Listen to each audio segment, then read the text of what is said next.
Perfect.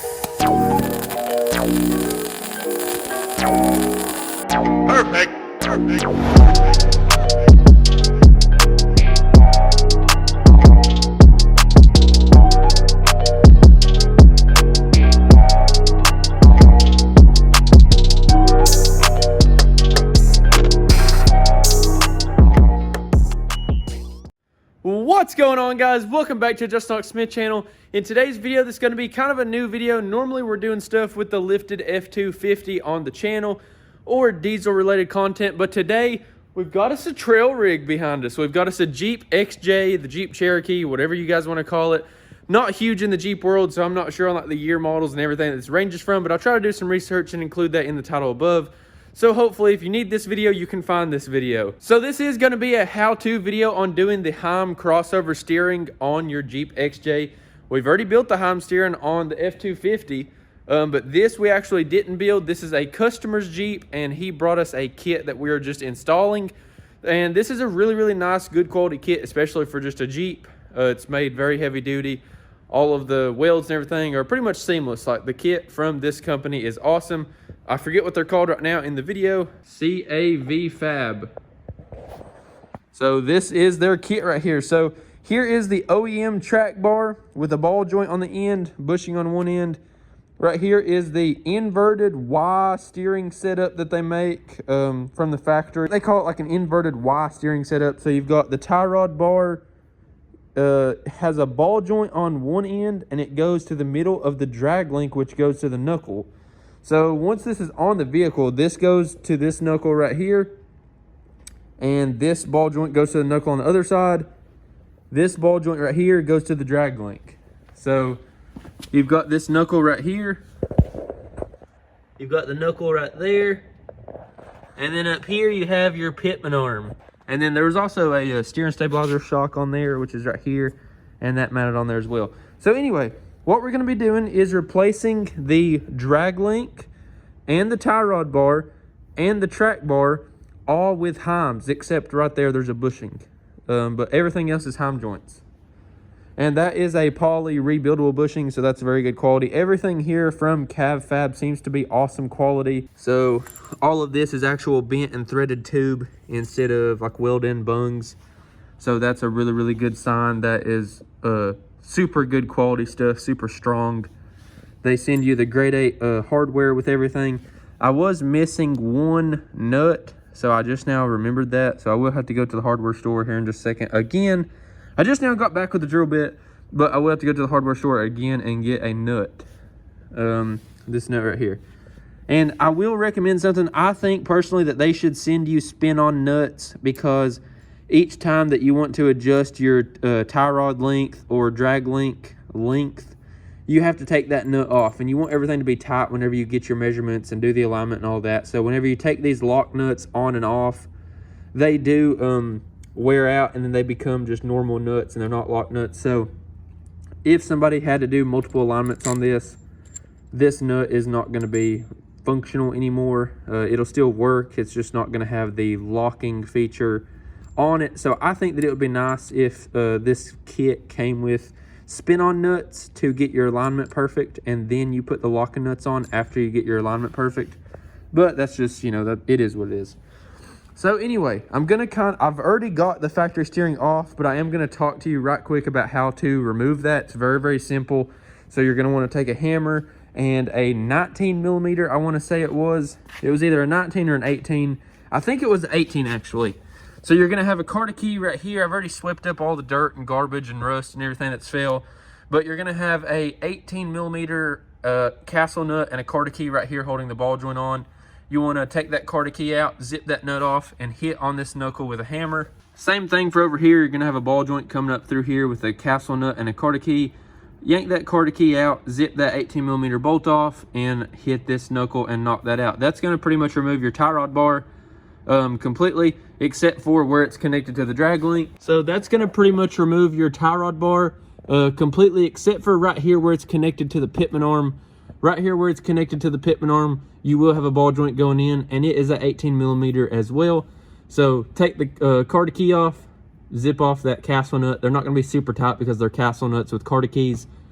And then The next hard part that I had was removing the track bar.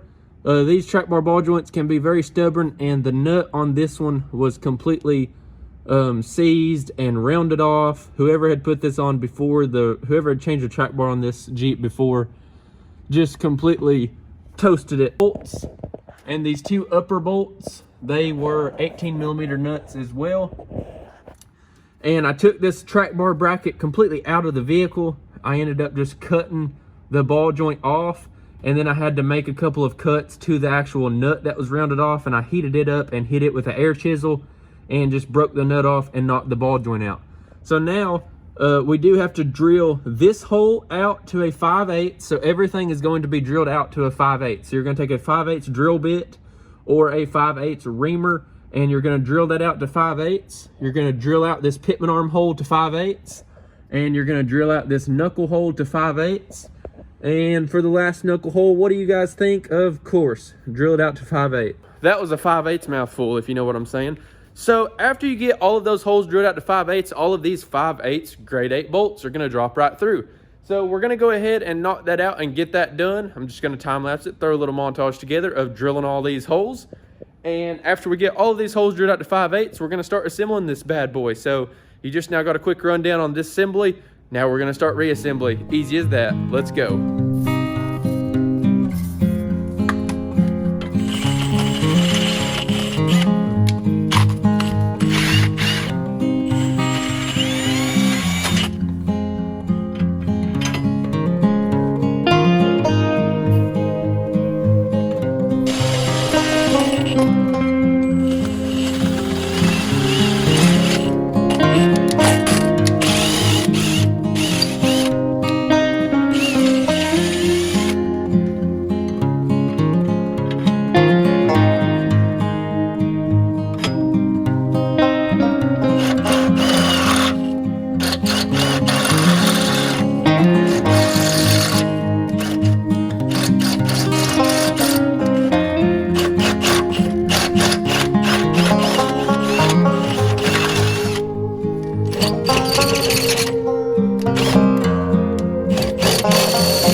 Okay, so you all just now seen we got all of the holes drilled out on the track bar bracket, the pitman arm, and both of the knuckles.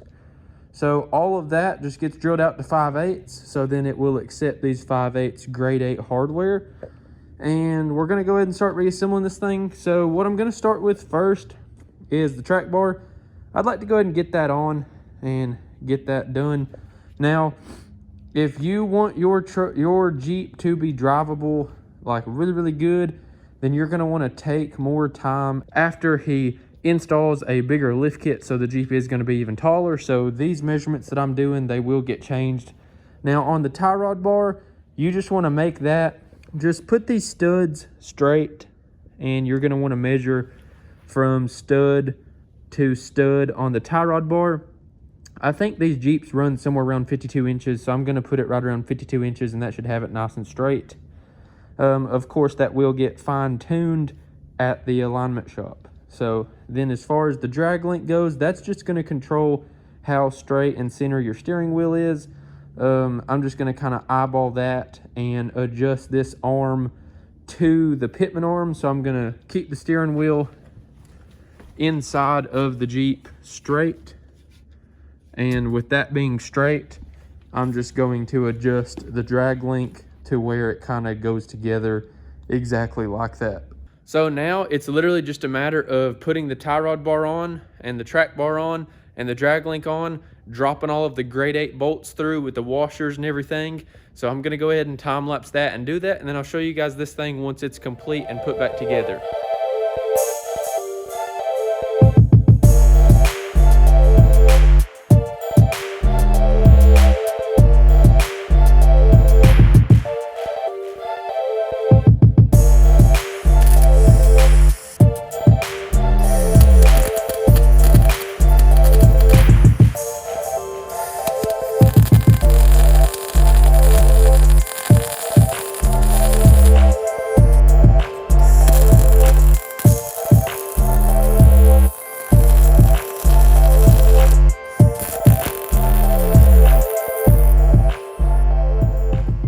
so what you just now seen me weld up right here was on the track bar, the bushing side.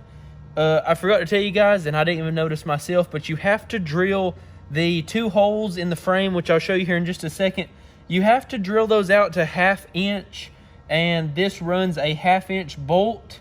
But from where it's like up inside of like a little pocket, the factory bracket right here, as you all just now seen, I cut it apart, and I removed the factory nut, and then I welded on the nut that they sent with the new bolt. So the nut that they sent with the new bolt, I welded it onto this little L-shaped tang bracket. It's like a blind nut pretty much. I made my own blind nut. And what I mean is it's this bolt right here. So there's a hole right here and then a hole on the back side. And as you can see, that bolt comes through here and into there. And right here's the axle tube housing.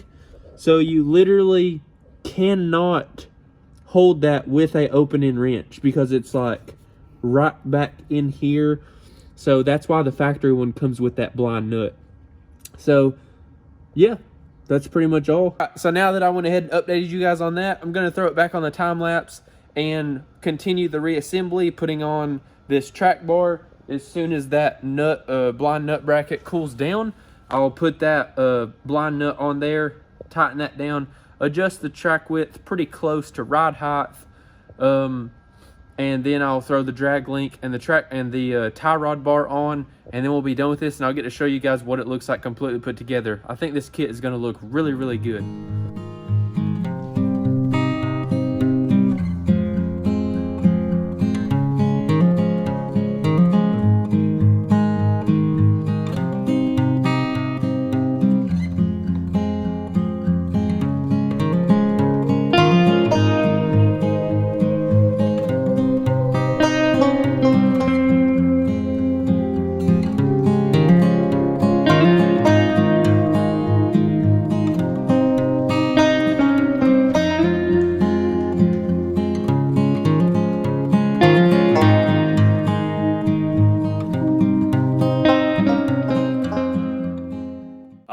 Guys, and just like that, we got it back together. So now I'm going to go ahead and show you guys underneath this thing and what everything looks like once it's been installed. Again, I will try to link this kit in the description box down below. Other than that blind nut that I explained, this kit is very, very good quality, and everything seemed to be the proper measurements. So we're going to go ahead and crawl underneath this thing, and I'll show you what it looks like installed. So right here is the drag link now and the tie rod bar. Got all of those tightened down and very close to alignment. Right here you can see the track bar. Right there's that blind nut that I was telling you that I made. So drill the track bar hole out to 1/2 inch. Drill this knuckle out to 5/8. Drill the pitman arm out to 5/8. And drill that knuckle out to 5/8. So right there's that. I really like how this tie rod bar doesn't have any misalignment spacers on there. And it is the high clearance, which means that it has the bends in it so that it clears everything. You do lose your steering stabilizer with this, but this should tighten up the steering really good. And the track bar Heim joint right there, that turned out good. It seemed to have everything except for one washer. I was missing a washer, but it was in a place that it really didn't have to have it anyway. But I did add that washer, so... and then I was also missing a nut, so I did have to go pick up that nut. But as far as the alignment, like I said, it will be going to an alignment shop. But right here is the track width. We're poking out just a little bit over here. And then over here, we're poking out just a little bit. So it's very, very close. I just kind of eyeballed it. I jacked it up to ride height, put the bushing side in first, and then adjusted the Heim joint on the track bar to where it got it very, very close. So this thing should be perfectly fine, drivable for a week or two or a couple of days until the customer can take it to get professionally aligned at an alignment shop. Both of the wheels are going straight and the steering wheel is straight. So that's kind of how you align the steering wheel. Just keep the steering wheel straight and adjust the drag link to the steering wheel. Oh yeah, guys, first drive. just by eyeballing everything. You could say that I have done the whole Heim steering thing a time or two, because this is just a complete eyeballed and measuring tape alignment, and this thing is driving good, and the steering is so tight, like the wheels are actually turning. And before I done this, there was a lot of play in the steering wheel. So see, it's actually, there's literally no play whatsoever, no death wobble, because that track bar is now a Heim joint and a polymer bushing that's completely rebuildable. And if that Heim joint ever wears out and gets play in it, literally just slap a new Heim joint in it.